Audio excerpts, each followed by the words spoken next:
अस्सलामुअलैकुम मेरी प्यारी बहनों और भाइयों। उम्मीद है आप सब खैरियत से होंगे। आपका अपना चैनल घर की मलिका हमेशा यही कोशिश करता है कि आपके घरों में सुकून, मोहब्बत और बरकत आए।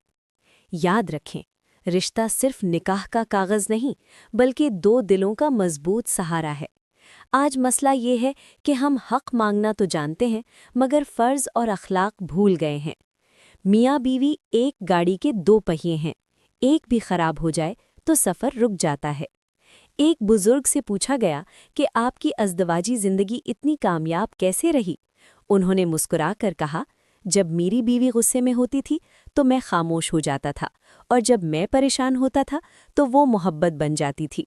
हमने हमेशा एक दूसरे की इज्जत की, अना को नहीं बढ़ाया। घर तब सुकून से भरपूर बनता है जब लहजा नर्म और मोहब्बत भरा हो। याद रखें, ज़बान का ज़ख्म बहुत गहरा होता है। एक शुक्रिया और कोई बात नहीं बड़े झगड़ों को ख़त्म कर देता है। समझदार वो है जो खामियों को छुपाए और खूबियों को उभारे। शौहर मेहनत करता है, बीवी घर संभालती है, दोनों की कद्र करे।